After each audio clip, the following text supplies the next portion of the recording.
The images, design of slides and written contents in this video and PPT are a source of internet which is used only for teaching purpose, not for any commercial purpose.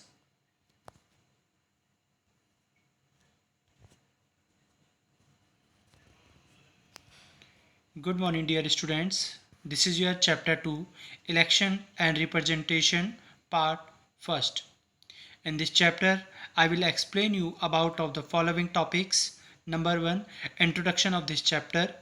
Number 2, meaning of democracy. And number 3, election commission.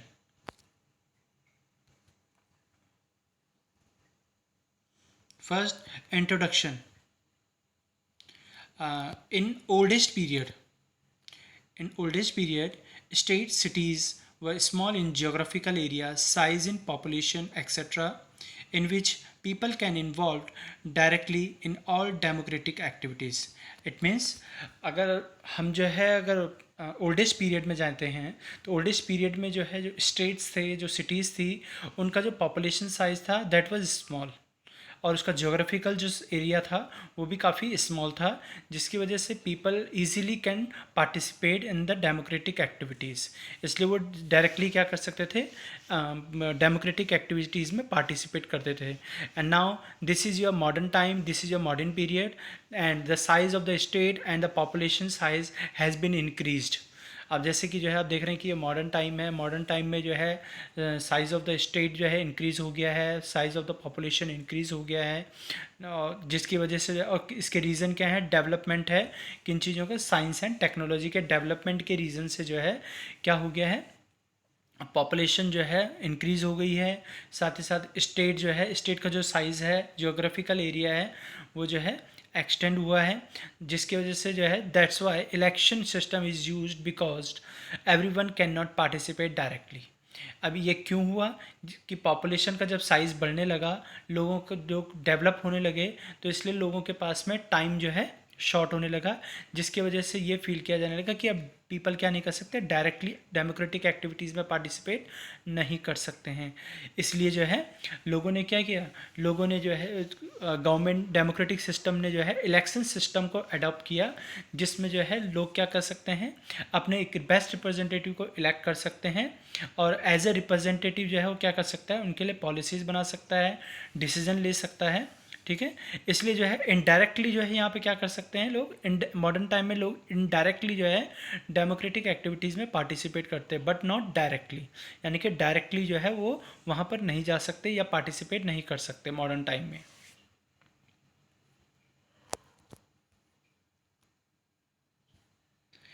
Now meaning of democracy. तो what is the meaning of democracy?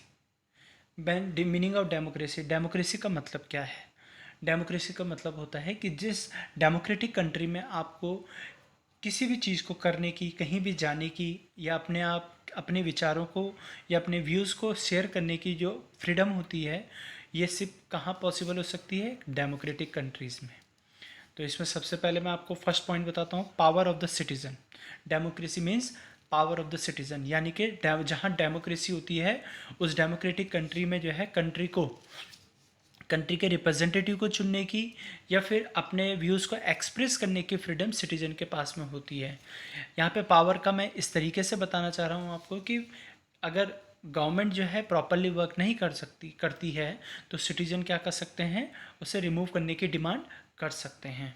तो यहाँ पे power of citizen का मतलब यहाँ पे यही है कि जो है अगर जो गवर्नमेंट जो है पब्लिक ने चुनी है, अगर वो अनफेयर वर्क करती है या फिर जो है प्रॉपरली गवर्न नहीं कर सकती है, तो जो है पब्लिक क्या कर सकती है, उसे रिमूव कर सकती है।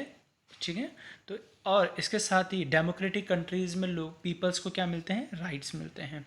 ठीक है, जिसका यूज़ जो है वो अपने डेवलपमेंट के लिए कर सकते हैं। नेक्स्ट है people are free to express and share their views. अब लोग क्या कर सकते हैं, जहाँ पर डेमोक्रेटिक कंट्री वो होती है कि जहाँ पर लोग क्या कर सकते हैं, अपने आइडियाज़ को शेयर कर सकते हैं या जो कहना चाहते हैं उसे एक्सप्रेस कर सकते हैं। And the number 3 is people are free to choose their best candidate, यानी कि जैसे कि मैंने आपको प्रीवियस स्लाइड में बताया था कि जो है मॉडर्न टाइम में लोग क्या कर सकते हैं, डायरेक्टली डेमोक्रेटिक एक्टिविटीज़ में पार्टिसिपेट नहीं कर सकते हैं, तो वो क्या करते हैं, अपने एक बेस्ट कैंडिडेट को इलेक्ट करते हैं और उसे एज ए रिप्रेजेंटेटिव अपॉइंट करते हैं। तो यहाँ पर यही पॉइंट है, थर्ड पॉइंट आपका, people are free to choose their best representative, यानी कि जो है अपने लिए एक बेस्ट रिप्रेजेंटेटिव जो है सिलेक्ट करना, उसे चूज़ करना, ये हमारी रिस्पॉन्सिबिलिटी होती है।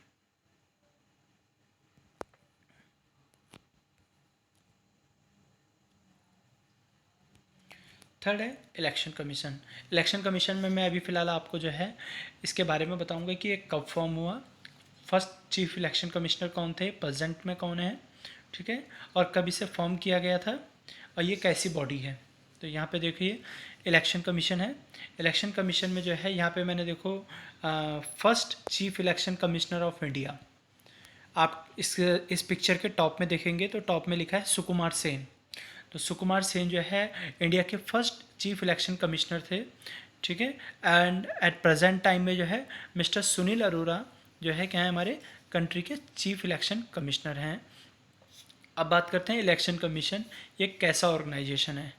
तो इलेक्शन कमीशन जो है एक इंडिपेंडेंट ऑर्गेनाइजेशन है एंड नो एनी वन या नो एनी ऑर्गेनाइजेशन और individual can interfere on it's internal matters, यानी कि कोई भी, चाहे वो गवर्नमेंट ऑर्गेनाइजेशन का मतलब क्या हो सकता है, जैसे पॉलिटिकल पार्टी हो सकती है या कोई एनजीओ हो सकते हैं, या फिर जो है कोई इंडिविजुअल, यानी कि एक इंडिविजुअल पर्सन जो है क्या नहीं कर सकता, इसके इंटरनल मैटर्स में क्या नहीं कर सकता, इंटरफेयर नहीं कर सकता है।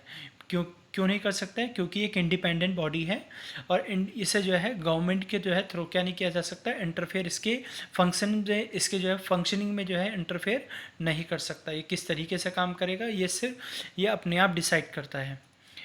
नेक्स्ट पॉइंट है election commission of India was established in 25 January 1950।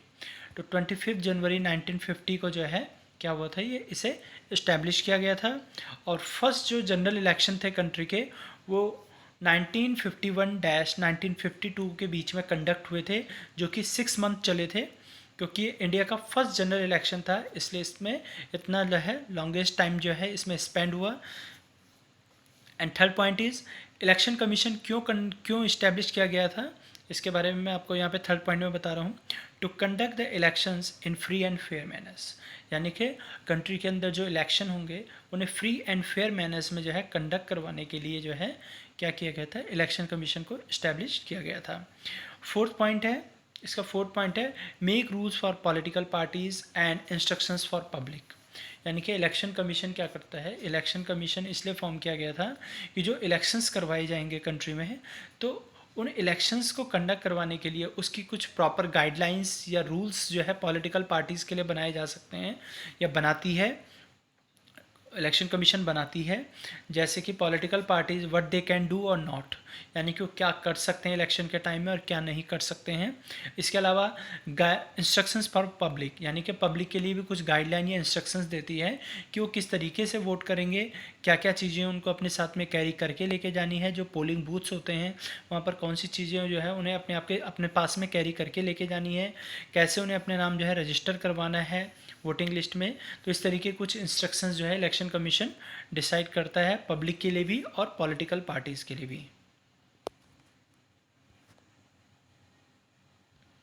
Thank you and have a nice day.